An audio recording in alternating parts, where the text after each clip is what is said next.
nurses. Okay, today I am going over my competency station of care for the high-risk hemorrhage patient in the OR, and also some new instrumentation that's on the floor that we want everybody to be aware of. When you have an opportunity, come in the center core, and I have a chart that I've made up, basically just to familiarize with yourself with some instruments we have on the floor that you might not see every day.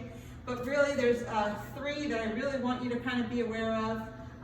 One is called, it's right here, it's called an open-sided speculum.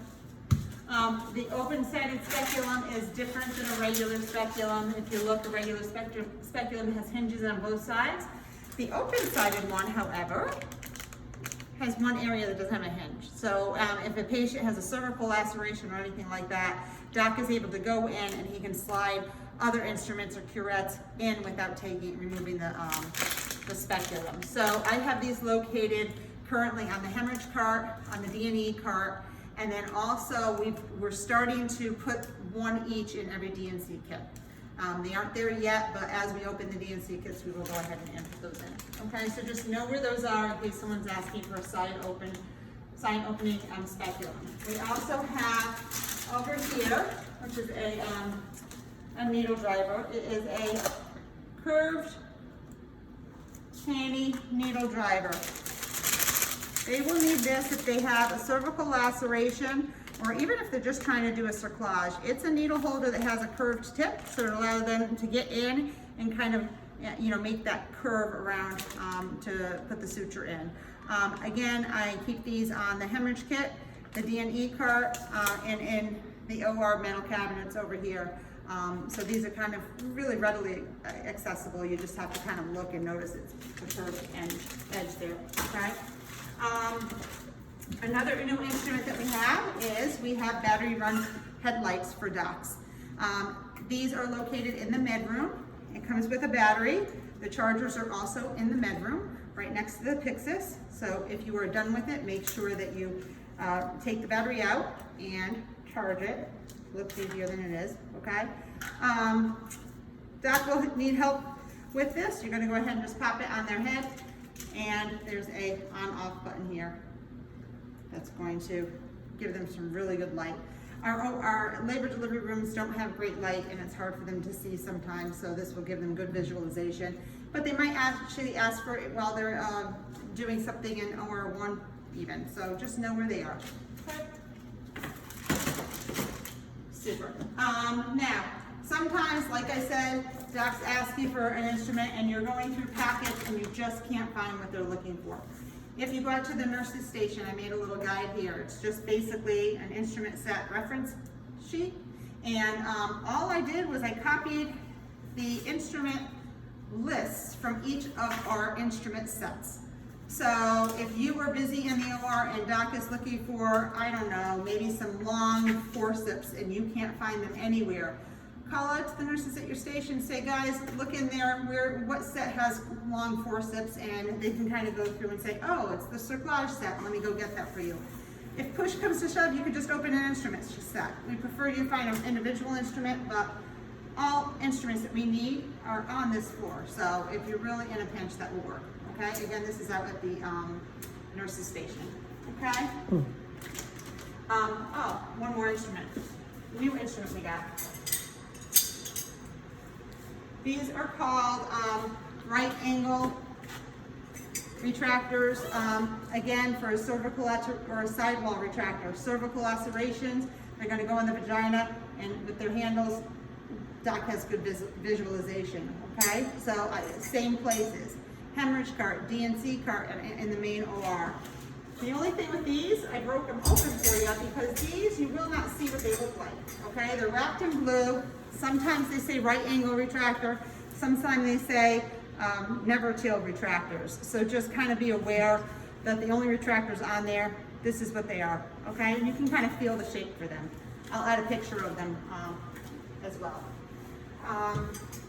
Also, they wanted me to make you aware of the fact that sometimes when we have surgery, that something's going wrong and we have to actually get some help from, I don't know, a GI doc or even Dr. Brewer or something, that they might need different instrumentation. We have here on this floor at all times, it is called basically the surgical instrument case. Okay, anything you need or that they would want would be located in here.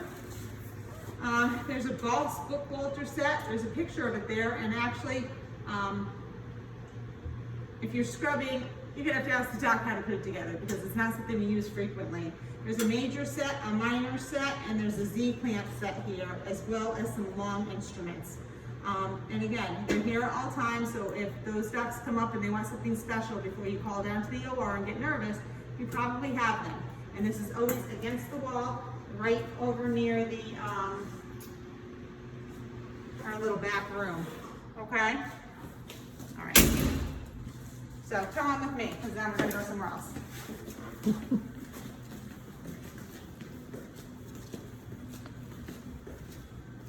All right, now we're in the OR. This is how we would set up for a patient who has a high hemorrhage risk. Our new protocol that we have in place is that someone who's high hemorrhage risk that's having a C-section, we are going to now put them in yellowfin stirrups. Yellowfin stirrups are always located usually in OR1, and they have the clips, obviously, to put them on. I've noticed some people were having trouble with the clips. You want to have these poles are located on the bottom when you put it on. Okay, you just pull them. Okay, you're going to want to always set these up in the same spot. Now, every bed does not have to be turned around. The most important thing is that the break in the bed, so that the bottom of the bed will break down. So do not turn the bed around. The bed is set up exactly as it should be. You're going to remove some pieces. So when you add the stirrups, they need to be right where this little curve is in the bed, right above the break of the bed. That's where they're going to go. Okay? Now, once you get your patient in there, you're going to want to remove the pieces of the bed.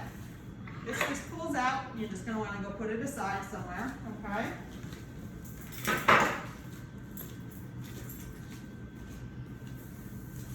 Remove this. You get the idea, guys, right?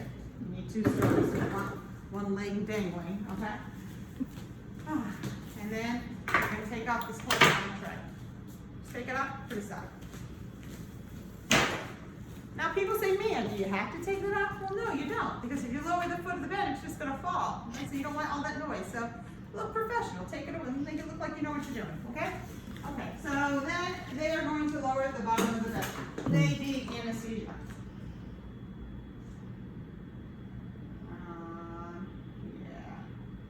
Yeah. Again, they need anesthesia.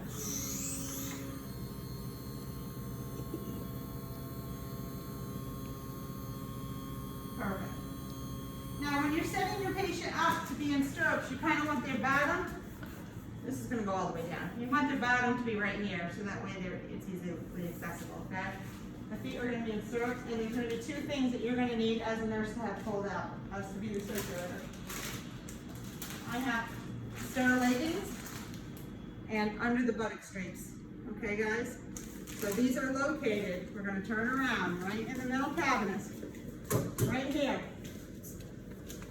where it says leggings and under the buttock straps, that's where they are. You'll also need one more thing, suction tubing, okay? So you want to grab that as well.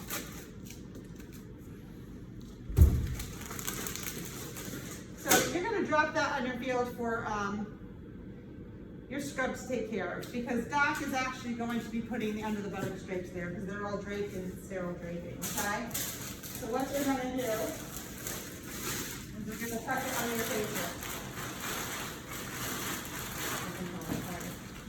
All right, so you're going to tuck it under your patient. This is for after the C-section. A lot of times they might have to go in and they're worried with a high-risk patient. They're going to have to put in a vacuum balloon or something like that. So they just want to be all prepared, so it's an easy transition, okay? One thing about this, however, is there's a little plug here that has to be cut. So when Doc is all sterile and we're set up for a C-section, we're just kind of prepping, you could just say to Doc, can you grab some scissors and snap that off? And she'll say, sure, because you know why? It's a collaborative team. And so she's gonna say, sure, I will. You're like, great. Now I would also drop the tubing on there as well. And what they're gonna do is you're gonna clip it. If you don't clip it, you will not get suction. This is sealed, okay? And you're gonna attach your tubing. And the reason you're gonna attach your tubing is because then you're gonna come over and attach it to your neck tube. One of your little, I guess if you have a high-risk patient, you probably wanna use the 4-piece manifolds, okay? And you're just gonna kind of plug it in there, so that way you have an idea of what your blood loss is, okay? That's that part. Now, you're gonna throw it aside. You wouldn't do that in real life because you're much needed now. Okay, so some of the other things you wanna talk about. For positioning, if you're scrubbing, you don't wanna keep your patient's legs all the way out like this, because it's gonna be like an hour-long surgery, then, you know, it's just not good. It's not good positioning. So you can actually bring the legs together and lower them. So if you're scrubbing, you can use her lap, okay? As an area, they still have plenty of room, all right? One other thing I wanted you to know is if she's bleeding really heavily and she ends up needing a hysterectomy or anything, or hysterectomy sets, they're in the back purple cabinet, but we always have one in the main bar here and in the metal cabinets right next to the computer on the very top shelf.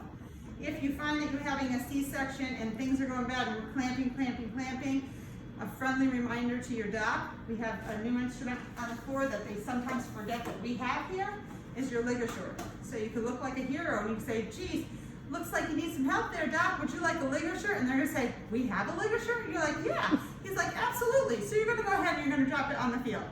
Lovely thing about this is you're gonna drop it to your scrub, and all you have to do as a circulator is just come over and you're just going to plug it in where it says ligature. No extra, brain work necessary.